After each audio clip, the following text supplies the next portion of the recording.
继续来看新北市幼稚园饲药的案件，地检署已经做出了无起诉的处分。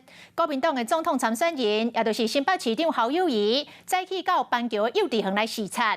也毋过人也未到位，就有家长出面来埋怨，讲幼稚园事先拢无通知，造成着家长甲囡仔困扰。侯友宜是讲，伊到幼稚园上主要是要甲老师加油鼓励，伊讲伊会甲老师甲家长做伙来守护囡仔的健康。要见面的。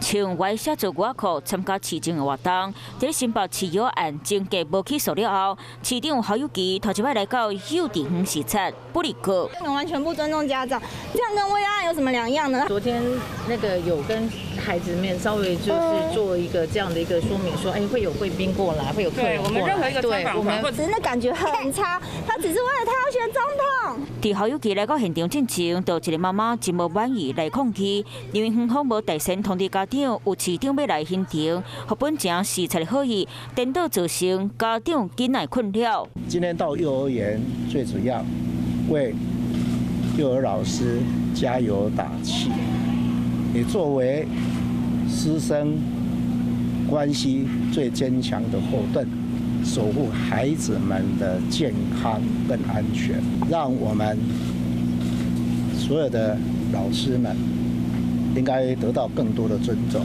虽望活动进前有拄到民众咧来唱声，不过嘛有市民大声甲侯友宜加油。加油！加油！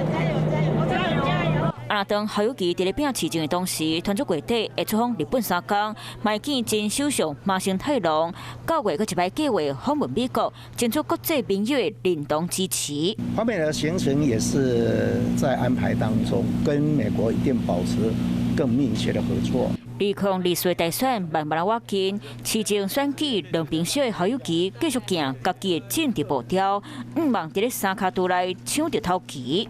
嗨，我是庄宇杰，想要看到更多的新闻内容吗？赶快订阅华视新闻的 YouTube 频道，并且开启小铃铛，跟着宇杰一起看新闻吧。